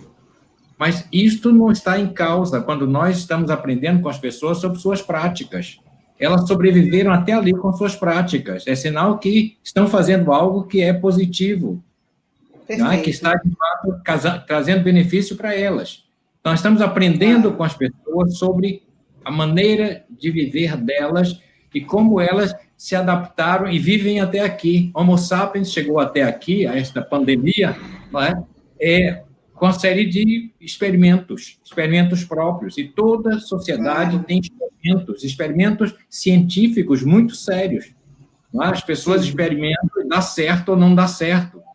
O laboratório é a própria vida, o próprio corpo, é a própria ação da pessoa, não é? É isso que é laboratório, diferente do laboratório fechado, que testa tudo, tal, as pessoas testam em si, não é? E repassam esse conhecimento um para os outros. É isso que chegou ao pessoal do Caonja, é isso que chegou ao pessoal da região do Iguape, é isso que chegou a muitos de nós, pelas nossas avós, mães, tudo mais, aprendemos a tomar o chazinho, aprendemos mais de outras coisas que são boas, são positivas, e nós fazemos, e não nos questionamos muito porque nem vamos perguntar ao médico ou ao laboratório se devemos continuar tomando nosso café na quantidade que tomamos, por exemplo. Eu, toda a minha família, né, e vocês provavelmente, começamos a tomar café de colherinha para desenvolver o gosto.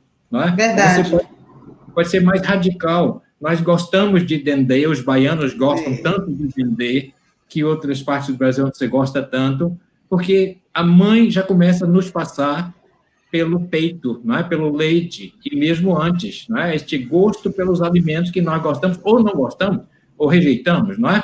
Então, é isso que a gente tem que pensar. É a questão da cultura cultural e como as pessoas encontraram soluções para sua adaptação, para viver naquele ambiente, não é?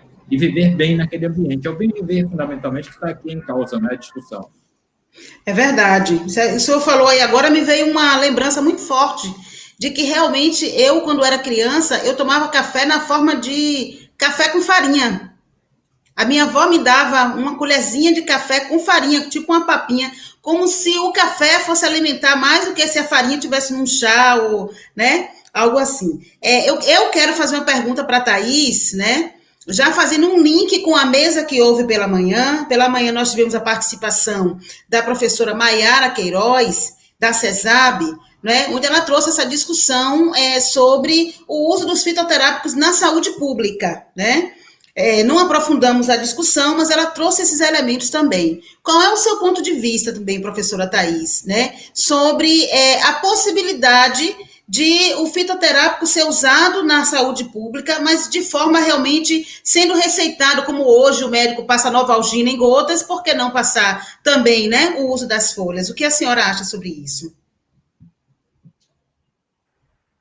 Elka, antes de responder a sua pergunta, eu só queria complementar a pergunta anterior, porque eu acho, como Fátima trouxe, são ordens diferentes de investigação. Quem vai para um laboratório fazer uma análise fitoquímica é do tipo de investigação que a gente faz. Mas o que sempre me põe a reflexão nesse tipo de pergunta é qual que é o sentido dessa negativa, né?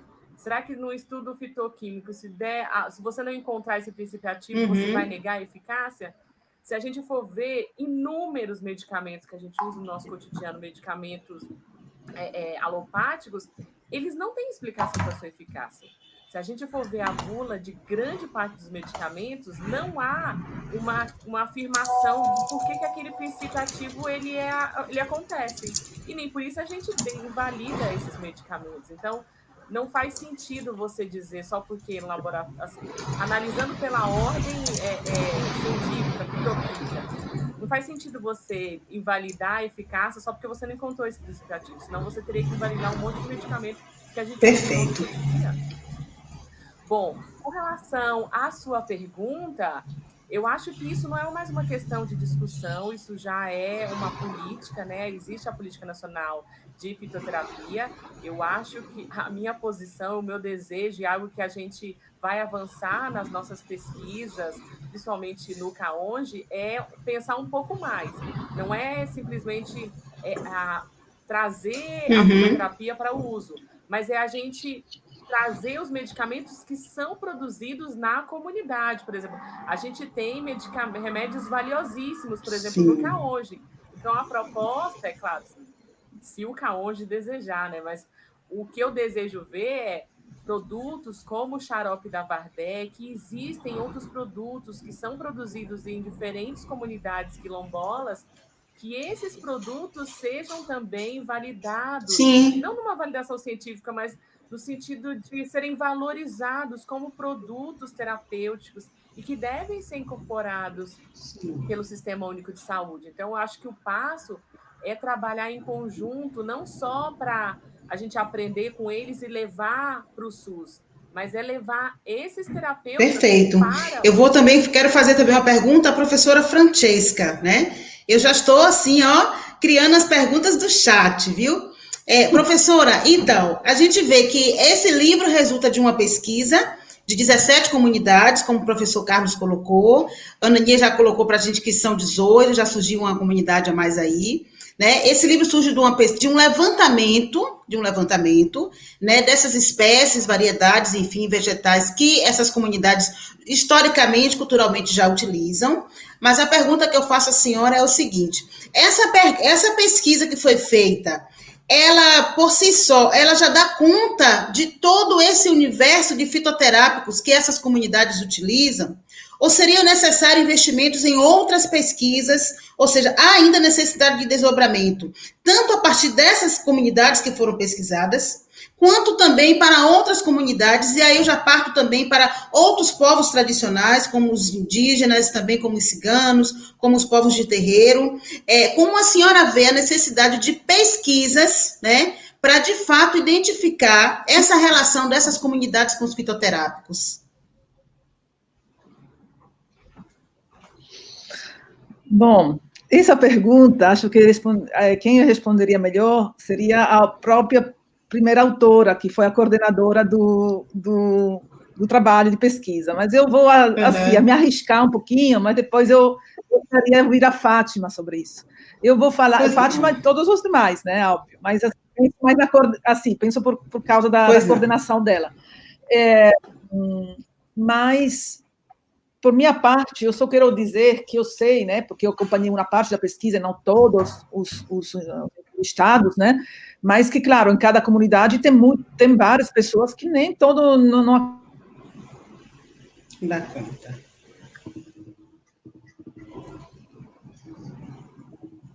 Acho que a internet dela falhou um pouco. Falhou. Congelou. Mas se a senhora quiser responder, professora Fátima, também Bom, Francesca depois complementa quando voltar, mas eu acho que sim. A gente identificou 63 e entrevistamos 42, mas é claro que se a gente voltar agora, a gente vai ter outros que a gente não deu para identificar, né? Sim. E desdobramentos dos remédios, dos conhecimentos. E você tem toda a razão, a gente teria que ir para outras comunidades, teria que ir para os conhecimentos indígenas também, que estão muito conectados com os conhecimentos quilombolas em muitas áreas. Os conhecimentos das tradições negras e das tradições indígenas estão muito conectados, né? Claro que teríamos que seguir adiante, né? Seria muito bom mesmo. Com certeza, com certeza. E para isso requer investimentos, né? Investimento em pesquisa, investimento nas universidades, para que os professores e professoras possam estar, né, à disposição para visitar essas comunidades, para sistematizar esse conhecimento. Bem, eu quero, o pessoal do CAUND também, tá aqui. Quem foi que caiu aí? Foi o professor Carlos. Olha, eu agora vou adotar a metodologia que nós utilizamos, que é das palavras finais, né? Cada uma palestrante faz as palavras finais, e depois eu vou chamar, então, a equipe que, de fato, executou esse evento, que hoje nós estamos encerrando a Mostra Interterritorial Científica e Tecnológica da Bahia, né? Então, eu gostaria de pedir às palestrantes, os palestrantes que estão aqui em tela, que possam nos dar suas considerações finais a respeito desse dia de evento, a respeito dessa pesquisa, a respeito dessa temática. Olha, a professora Francesca voltou. Por favor, professora, conclua seu pensamento. Era muito pouca coisa que queria acrescentar. Essa questão que você colocou é muito importante. Quantos esses estudos são essenciais, né, e deveriam ser, né, pensados para várias comunidades. Estou pensando também nas comunidades de terreiro, né, como a sabedoria. Eu vou retomar um pouquinho também essa questão que a Thaís colocou, muito importante. Não somente na farmacêutica, né, alopática, a gente vê, ela nos indicou hoje que não tem certeza de como as coisas funcionam, mas nós sabemos também, se a gente vai comprar chás em qualquer loja, né, natural, ver as indicações, que são várias, né, serve para um monte de coisas. Então, eu me pergunto quanto nós podemos aprender dessas outras maneiras de pensar a eficácia, né, através dessas pesquisas, né. Vou só comentar uma coisa muito brevemente sobre a questão holística. O pai de minha filha teve um problema de saúde e ele está na Suíça, que é um país, né, não do primeiro mundo, do primeiríssimo mundo. O que foi falado para ele, justamente, é uma cura holística. Não existe mais pensamento científico fechado, né? Então, quanto que faz muito parte da alimentação, né? A gente está falando agora de ervas, mas a gente poderia passar de efeitos terapêuticos de alimentação. O indiano nos ensina muito, né, sobre isso. Então, a medicina também passa pela alimentação, pelas ervas, pelos chás, pela emoção, né? E essas culturas tradicionais, quilombolas, não ensinam a fé, essa questão da fé, como uma bagagem emocional, intencional de grande valia. A gente não tem essa poética da vida, essa capacidade de olhar o ambiente com encanto, a gente perde tudo.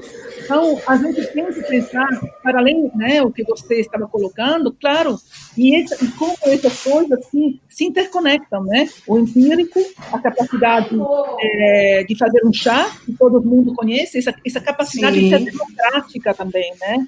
Essas são democráticas. O saber é para todos, né? Quem mais conhece, né? Então, assim, tem várias coisas que a gente pode aprender, mais ainda pesquisando com os povos, né? Tanto quilombolas como o que você citou, outros, né, também. Isso, exatamente. O saber realmente é para todos, tem que ser para todos, né? Exatamente por isso a gente trouxe a Unilab para dentro desse processo. A Unilab é uma universidade que foi criada nesse contexto de interiorização do ensino, né? Mas dentro da Bahia ela ainda é pouco conhecida. Então, nós fizemos questão de trazer a Unilabre para a execução desse processo, para que a juventude baiana, para que os povos rurais baianos, os povos tradicionais, conheçam essa universidade como uma forma de ampliar o seu conhecimento também, ou seja, se aproprie desse instrumento, né? Eu agora vou pedir que cada um faça uma finalização, né, com as suas considerações finais, já de pronto agradecendo. Fortemente eu agradeço a todos vocês que estão aqui, a todas vocês. Eu passo, então, para as nossas amigas terapeutas, lá do Centro de Educação e Cultura do Vale do Iguape, do Quilombo Caunge, para fazer as suas considerações finais da tarde de hoje. Por favor.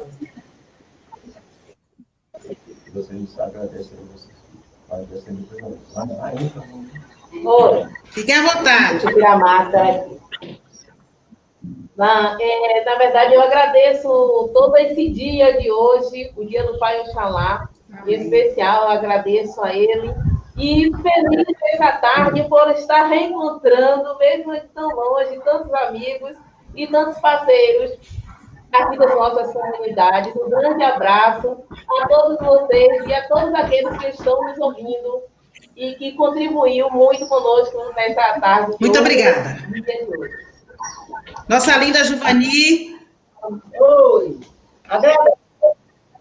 Agradecendo a todos vocês que têm a capacidade, dessa semana toda está sendo organizado, né? Que cada um de vocês tem o entendimento, o conhecimento, o desenvolvimento. Então, estou dando muito obrigado para esses parceiros que vieram fazer um trabalho junto com a gente, né? Ainda bem que deu para a gente se ver. Então, agradecendo a meu Deus e pedindo ao Pai Abaluaê, a Mãe Nanã, pedindo a força de todos os orixás, pelos nossos antepassados pedindo agô, pelo nosso país, pela nossa comunidade. Totô, meu velho, Totô do Barei, o Senhor que cura todas as lepras, que possa muito socorrer o nosso mundo, nosso mundo e o nosso povo. Totô, meu velho, Totô, misericórdia. Oi! Muito obrigado por eu ver vocês. Eu estou muito triste porque eu não estava vendo agora. Ainda mesmo de longe, o meu abraço da Léa, viu? Da Léa Valdelice. Muito obrigado, Deus que me dê muita força para trabalhar por aqui, Tiago. Bom, eu também, em primeira mão, quero agradecer pelo dia de hoje, que foi um ótimo dia. A gente ganhou o dia aqui no trabalho, né? Mas foi muito bom. Eu quero também parabenizar a Fátima, a Caroso, porque é uma pessoa que a gente, na verdade, eu tenho uma aproximação muito grande com eles, né? Mas também Não, eu vou lembrar o meu mais sincero agradecimento, né? Mas e pedir a Deus que dê saúde para nós todos e que axé, e que na próxima a gente estamos aqui junto para continuar o trabalho. Eu, Pininha, agradecendo a todas as nações que nos conduzem, a Deus, que é o Pai Maior, a nossos parceiros, que está sempre em nossas caminhadas nos ajudando, e a toda a equipe que foi envolvida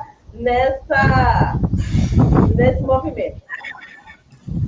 Aqui, Adriana, agradecendo a todos vocês pela troca de experiência, pelos saberes, deveres e fazeres, e que venha as próximas. Que surja uma vacina para que a gente possa ter contato, e que, em vez de ser online, seja presencial. Com certeza. Acho que é. Gente, parabéns a todos e a todas. Quero dar parabéns a toda a coordenação do evento, a Elka, inclusive, porque foi quem a gente teve mais contato, né? Apesar de ter contato com as outras coordenações, e também os parceiros que foram envolvidos dentro desse processo, os nossos pesquisadores aí, diz a eles aí, Caruso, mais Fátima e as outras, que não foi fácil para entrar aqui dentro da comunidade, teve muita discussão, muito questionamento, e até contrato teve, né, de responsabilidade entre as partes, né, porque a gente, fazendo assim, é porque também a gente já tem experiência com diversas universidades de pesquisadores que vai dentro das comunidades quilombolas, indígenas ou comunidades tradicionais, e que só faz pegar o conhecimento e nunca retorna para a própria comunidade. Então, essa relação institucional entre a gente e as universidades se dá, né, dessa forma. Tem que sentar para conversar. Não invade a comunidade, pesquisador de nenhuma, universidade nenhuma, pode ser a melhor que seja. Não invade as comunidades sem a permissão de quem está lá.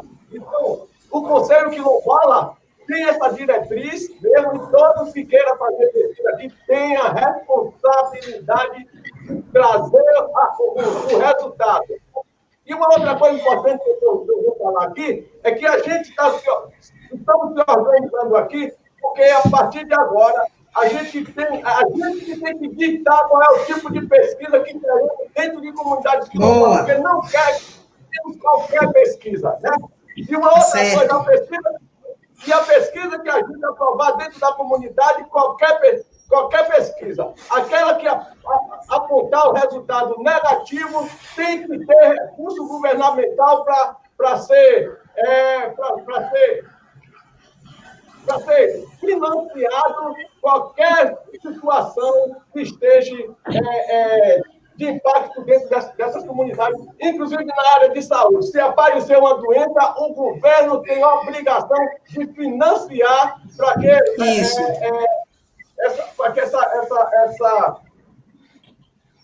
para que essa doença seja amenizada, né? Mas, infelizmente, a gente tem as nossas ervas medicinais, que eu quero dizer para Caroso e todos aí, que o nosso laboratório é esse.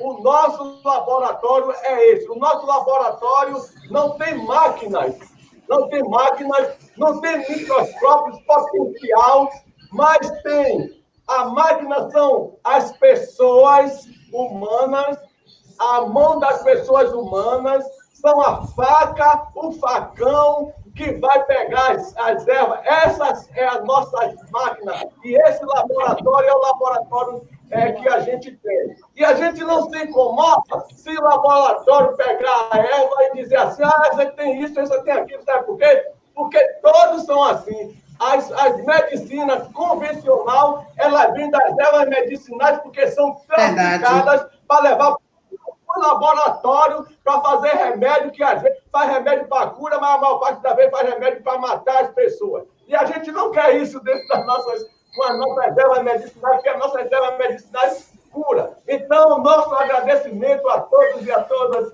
aí nessa mesa aí, de todas as mesas, desde a segunda-feira, que só teve gente sustentável nessas mesas. Verdade. Porque todos os ambientes, e nós somos o ambiente, e todas as palestrantes foi sustentável.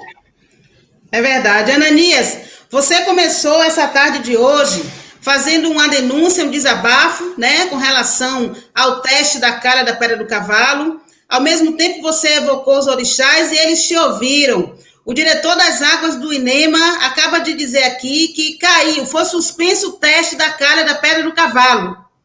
Viva! Viva por isso, né?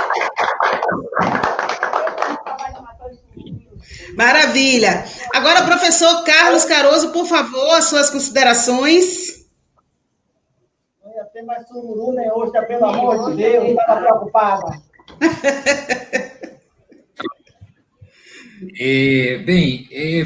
Finalizar agradecendo, de fato, não é, como já fizemos, a realização deste evento, a oportunidade de a gente discutir este livro, que não é nosso. É uma questão que nós fazemos, questão de frisar muito seriamente, muito fortemente. É uma troca de experiência. Na verdade, Sim. Nós aprendemos muito com Ananias, né? Com os quilombos, com as pessoas, cada uma delas. Adriana, no momento aí de ser uma troca de experiência, é exatamente isso que tem acontecido, né? Nós temos aprendido, nós temos registros, nós temos não é? Realmente uma relação muito boa na comunidade.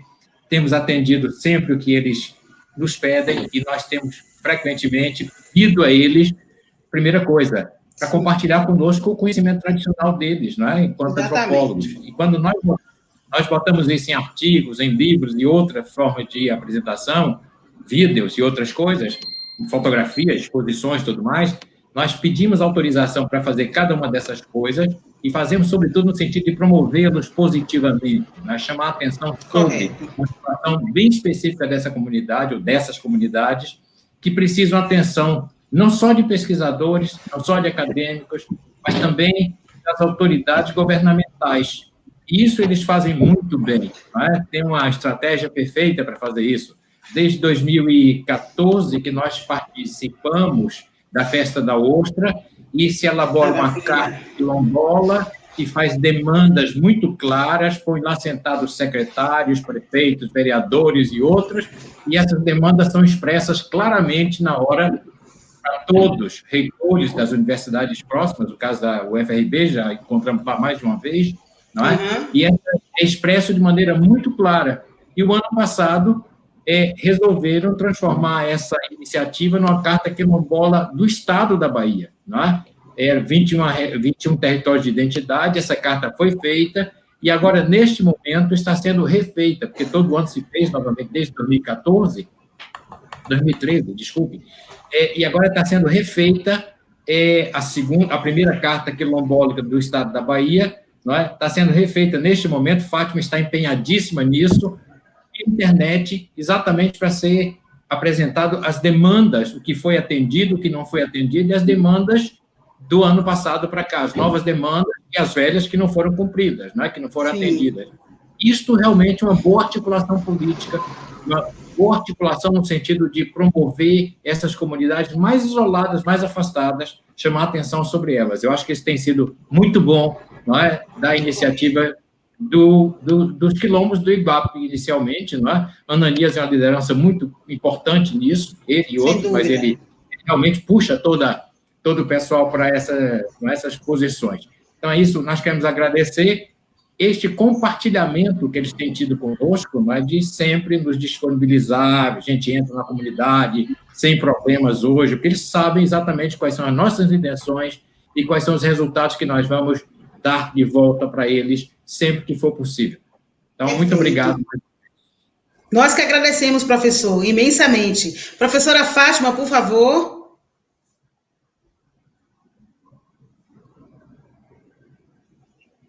Está com o microfone fechado. Seu microfone está fechado.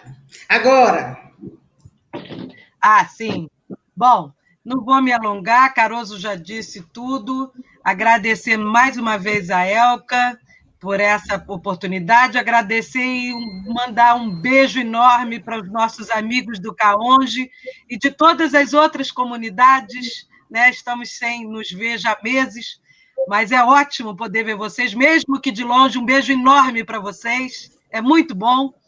E eu queria lembrar só uma coisa que Thaís também mencionou, realmente nosso trabalho é esse de visibilizar, ajudar nessa legitimação. Agora, é preciso realmente que o poder público possa participar mais nas formas deles, nos remédios deles, como a Thaís falou, né? É ainda muito pequena a participação dos saberes terapêuticos quilombolas nas políticas do SUS, nas políticas municipais, né? Porque o SUS é municipal, né? É um programa descentralizado de implementação municipal. E a gente não vê praticamente nada acontecendo nos postos de saúde, né, nas equipes de saúde do programa da Estratégia de Saúde da Família. Realmente, as políticas de saúde ainda estão muito aquém do que poderia ser o razoável para os conhecimentos terapêuticos quilombolas. Eu acho que essa é uma outra etapa que a gente precisa realmente avançar. Mas muito obrigada, mais uma vez, por essa oportunidade. Um beijo para todo mundo. Nós que agradecemos, realmente foi uma tarde fabulosa. Professora Thaís, por favor, suas considerações. Eu queria também agradecer a você, especialmente, né, o que a gente tem conversado desde o começo para o primeiro momento presencial, então eu queria realmente ressaltar o seu carinho, o seu cuidado em todos esses momentos da organização desse evento, que foi um evento realmente primoroso. E como todos já citaram, mandar um grande beijo para todos lá do CAONJ. Foi muito bom ver todos bem, todos aí juntos, firmes e fortes. E eu só queria ressaltar uma coisa que a Ananias trouxe e que Fátima também ponderou. A gente vê também nos financiamentos das pesquisas como essas pesquisas elas precisam também abrir linhas, mas que proporcionem pesquisas voltadas para esses saberes locais. Sim, e não como abrem linhas de pesquisas para investigar esses saberes na lógica acadêmica. Então, realmente, o poder público ele precisa sinalizar essa possibilidade de incorporação desses saberes, não apenas nas políticas públicas, mas também no financiamento de pesquisas, para que a gente possa efetivamente ter recursos para manter e sustentar esse tipo de pesquisa que tanto valoriza e traz visibilidade para esses saberes e para essas práticas tão importantes. Perfeito. Então, um beijo a todos aí no CAONJ e todas as comunidades da Bacia e Vale do Ivan. Que bom, muitíssimo obrigada, nós que agradecemos. E a professora Francesca, por favor, suas considerações. Obrigada, Érica. Obrigada muito por ter convidado a gente, né? Foi uma experiência muito, muito bonita. Obrigada pelo seu carinho, né? Você agiu sempre, se comunicou de forma muito prazerosa, né? Muito alegre, que não é muitas vezes o caso do ambiente acadêmico, que às vezes é meio frio. Então, eu agradeço muito disso e agradeço a todos os organizadores. E eu queria só dizer que acho essa imagem do povo do CAONJ lá sentado, que me alegra muito também. A mim também. É um carinho muito grande e também uma gratidão pela resistência. Todo dia esses povos atuam, né? E resistência contra uma maneira, um raciocínio mundial, infelizmente, que nós sabemos quanto ele é negativo, né? Então, essa resistência para esses saberes complexos, múltiplos e alternativos, né? Alternativos no sentido bom, não que são, né? Mas e eu olho para eles e vejo uma riqueza enorme, né? Como sempre, um grande carinho por essa resistência mesmo, né? Axé. Axé. Muitíssimo obrigada mesmo. Nós é que agradecemos. Eu, em nome da coordenação do evento, em nome de Carla. Carla, você retorna aí com a gente agora. Agradeço imensamente. Desejo muito boa sorte a todos e todas que estão aqui. Desejo do fundo do coração que esse momento acabe, que essa pandemia acabe, para que a gente possa se encontrar. No momento como esse, a gente está fechando uma atividade dessa, a gente está visitando as comunidades quilombolas, as comunidades estarem visitando a gente também, né? E comer comida gostosa, porque no quilombo se come comida gostosa. Eu desejo, do fundo do meu coração, que isso tudo acabe rápido, né? Para a gente voltar a se ver. Agradeço mesmo a todos vocês, todas vocês.